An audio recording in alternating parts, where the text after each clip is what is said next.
This video was brought to you by NCIX. Great technology, selection, and service. Hey guys, this is Dimitri and welcome back to another Haruknux review.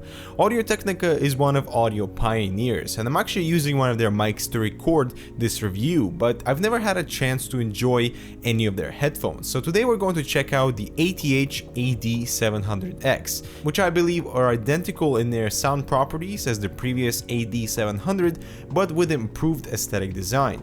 And these will set you back around $200, so for an entry-level audiophile headphone, this isn't all that bad. AD stands for aerodynamic, which means they're open back headphone and also are designed with comfort in mind. Now, if you've never owned a pair of open back headphones, be prepared to be blown away by the airy soundstage, at compromise of lack of any sound oscillation, which means there's a lot of audio leak and you can perfectly hear what's happening in your environment as well, which I actually prefer. Specs wise, these house massive 53mm drivers, decent sensitivity of 100 dB, a wide frequency range, and impedance of 38 ohms, meaning you'll be fine running these through a tablet or smartphone as electrical current resistance is still quite low, but running these with an amp or a DAC sure will push them at higher volumes. The 700X stand behind the Air marketing, weighing only at 265 grams, which is actually quite light given these are not that small. Aesthetically, I'm loving the design with aluminum honeycomb ear cups that lets you see the internals, plus the Audio-Technica logo. And the large ear cushions are very comfortable, they are deep and the drivers inside are angled so your ears do not make any contact with the inside of the ear cup. And while the ear cups are massive, the 700X makes up with an interesting headband, using very open design that lets your head breathe with the help of this 3D wing design. This gets rid of the conventional over the headband, but I find them to be a little too loose and they don't particularly seem robust. The cabling is hidden inside the overhead tubes that are actually quite flexible, and putting them on, notice these are very large over-the-ear headphones, with the 3D wings automatically adjust to fit your head. But remember how I said these are slightly more loose than I'd prefer, and well, they can easily slide down or fall off your head if you shake it vigorously. Overall, they are very comfortable, but after several hours of use, I did notice my ears were basically supporting the weight of the headphone and not so much the headband pieces. Alright, so let's finally talk audio quality, and while the audio is very subjective experience, I do have a pair of Sennheisers that I sort of use as a baseline for comparison, and always let the review pair to burn in over 2 nights, as that does help to waken up the drivers. My first impressions with the 700X were pleasant, but not completely satisfactory. These cans are quite flat and the bass response was completely absent. I would say these are overly bright, meaning the highs are more forward and razor sharp. Overall, they are very well balanced with particular attention on the midtones that really bring out the best in audio layering and vocals. I powered these through a Tascam DAC, and playing FLACs and high bitrate MP3s at higher volumes was pleasant without distortion.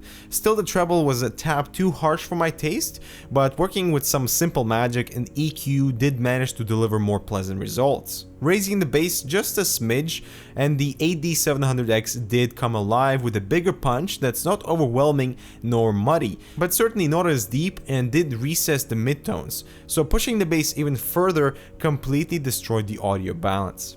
The emphasis, however, with these headphones is audio fidelity, with very well default balanced low, mids, and highs without damaging enhancements.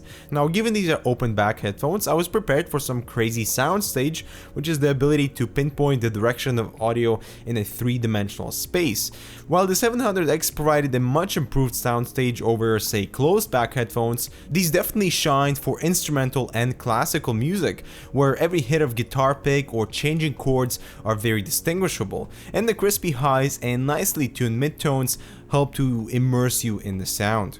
The soundstage here is very airy, and if you listen to a lot of vocals, you'll notice them to be slightly more distant, which might not necessarily be a good thing. I'm a huge fan of uplifting house and trance, and I always reverted to my Sennheiser for more balanced lows and deeper bass. Now coming to my favorite part, putting these on for some gameplay was very satisfying. Given the large soundstage and amazingly balanced midtones and sharp highs, directionality with the 700X is amazing. Playing Battlefield 3, which has a very good multi-layer audio engine, you do really become a lot more aware of your surroundings. Hearing distant gunshots and pinpointing exactly where that came from is very rewarding when you sneak around for a knife kill. Opening up CSGO and listen to an unaware opponent coming around the corner will score you some points. And for those still deciding what gaming headsets to purchase for your hourly sessions, I cannot stress enough of how important roomy soundstage is and nicely balanced midtones for gameplay. Now these do lack appropriate punch when an RPG lands beside you, so that was certainly something that I missed, but where it lacks in bass response, it makes up in mids and highs. So finally, let's summarize this review into our usual pros and cons. And well, the 53mm drivers do serve justice for incredible balance for lows, mids and highs. Open back design allows for your ears to breathe, so even after an all-nighter, expect to have some sore eyes but happy ears. Also thanks to a very light and comfortable design. Soundstage for gaming is perfect with excellent directionality. I do, however, am not completely satisfied with the wing design. Instead of the headband, they're just too loose for my liking, and the bass response is bland and needs a little touch of EQ to waken them up. Overall, this is a very good pair of open back headphones if you are particularly interested in using these for gaming or instrumental genres, as they deliver an insane amount of clarity, and I'm giving them the Hardware Canucks damn good award because they deliver to what they're designed for, and that's clear mid-range and crisp treble. So thanks guys for watching, and we'll see you in the next review.